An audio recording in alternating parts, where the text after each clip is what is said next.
Welcome to Everlasting Talk. Hello and welcome to Everlasting Talk. I'm your host, Ever. Thank you guys so much for joining me. Today we're doing episode 57. Thank you guys so much if you made it this far with my series. Before I continue, make sure to go to my link tree on the link below. It should be on the link below for my Instagram, X, YouTube. Um, check it out on Spotify. You can check me out on Blogger. Spring, get your merch. I would appreciate it. Definitely helps with better equipment. Trying to get this nice setup going. Kick and Twitch as well. Okay, let's get started. Today, we're doing a biography series on Patrick Henry. Patrick Henry was the voice of the American Revolution, an impassioned orator whose words ignited the flame of liberty and a call for independence. His speeches stirred a commitment to freedom. His contributions are etched in the annals of history.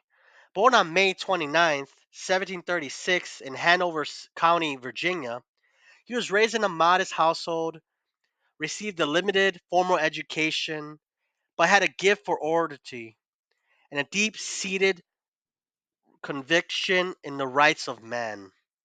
As he grew up, he got a disdain for tyranny.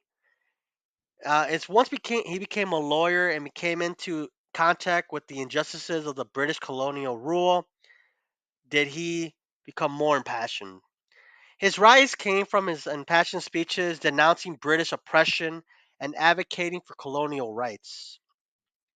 He gave his famous "Give me liberty or give me death" speech at the Second Virginia Convention in 1775, which inspired support for the revolutionary cause and solidified his reputation as the leading voice of dissent. As a major supporter of the Virginia Resolves, it declared the colony's support for armed resistance against British tyranny.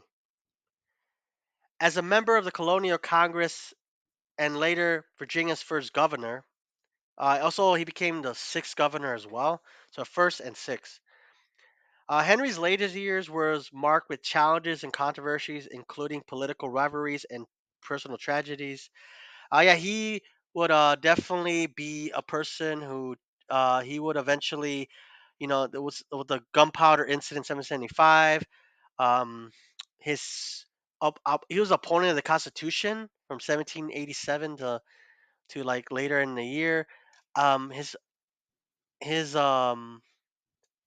opponent for the Constitution, he refused to believe it financially because he thought it was like corrupt or something when there was corrupt or something. But so he definitely was someone who was definitely controversial. It kind of suggested that the Constitution gave too much power to some people than more than others. So kind of like a dictatorship or a monarchy. So he kind of noted that the Constitution without a Bill of Rights was not protective of individual rights. So he was down an opponent of that because he didn't want to give someone too much power. So he just kind of like he just kind of fought it and stuff like that. So he towards so eventually after that he despite his contributions, like I said, he found himself marginalized in a political landscape by other founding fathers. Probably will know him more if it wasn't his issue with some of the founding fathers. Because so you hear about some founding fathers and some people you don't, but for him you never really hear about him. But eventually, on June 6th, 1799, Patrick Henry passed away at the age of 83 years old at his estate in Charlotte County, Virginia, from a stomach issue known as intussusception, which is like a damaging of the intestines. Um, he ended up being buried in Red Hill. Actually, at the time, he had 67 slaves. And instead he did not allow freedom for them. Instead in the will stated that he would be given to his wife and his sons. So it's kind of hypocritical. I'm not judging him, but like his main like thing was liberty and freedom, but he himself had slaves. So that's something you could, your opinion, obviously. But like I said, his legacy is considered one of inspiration and enduring impact. Obviously, some some bad marks on there, especially with him having slaves and all that. His rhetoric and commitment to the principles of liberty and self-governance, like I said, was important. But hopefully, I wish he did that to other people, the people he had under him. If you ever study Patrick Henry, you should know that it provides valuable insights into the spirit of revolution and his words resonating for those who seek liberty, democracy, and individual rights. So that's important. Definitely there's still he's still very well revered. There's a monument or a museum where his birthplace is. That's a site, that's a archaeological remains or it's preserved. There's a college named after him, Emory and Henry College in Emory, Virginia. Obviously, John Emory is someone else. John Emory was a bishop in Virginia. Um, there's a plenty of ships named after him, like the Patrick Henry, the Liberty ship SS Patrick Henry, as well as a ballistic submarine called the Patrick Henry.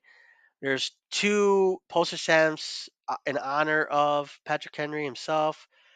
So yeah, I mean that's some things about Patrick Henry. Some sources you can look at is Patrick Henry, First Among Patriots by Thomas Kidd. You can look into. Um, you can also check out Patrick Henry, Champion of Liberty. It's a documentary. You could check out The Life of Patrick Henry by William Witt, Wirt, Wirt. Also, you could check out uh, a historical book or analysis called Give Me Liberty, The Uncompromising Statesmanship of Patrick Henry by David J. Vaughn. There's a few sources you guys could look into, check it out. You could read those books, do your own research as well. But yeah, that was Patrick Henry, guys. Um, definitely a patriot. Obviously, he had his flaws, but overall, history sees him in a really good light, especially with the principles of liberty and freedom. Um, so next episode, we're gonna go more modern, more in the last 60 years or so, 50, 60 years. We're gonna talk about John F. Kennedy. But yeah, thank you guys so much for joining me. Make sure to like, share, subscribe, check out all my episodes.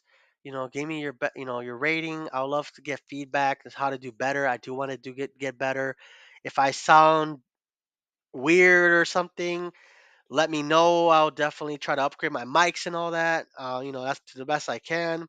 But I appreciate your support. Go to my Instagram, follow me on there. I do other content as well on there. Like I do like shorts and stuff on other stuff. X, same thing, more different things right now. You could check me out also on Blogger, on Spring. You get your merch. I love to one day see like my shirt like I walk down the street and I see like my logo or my logo on on a shirt somewhere. That'd be awesome. That'd be kind of a dream come true. Also check me out on Twitch and Kick. I do other stuff on there, other content that's not always history, but it's fun. And check me out on YouTube. Check me out on Spotify. Wherever you guys are listening to me or watching me on, yeah, definitely join me on there. But thank you guys so much and enjoy. And I'll see you at the next one. Bye. Thank you for listening to this episode of Everlasting Talk. For more content, follow us on Twitch, Twitter, YouTube, and Instagram at Everlasting Talk. Thank you.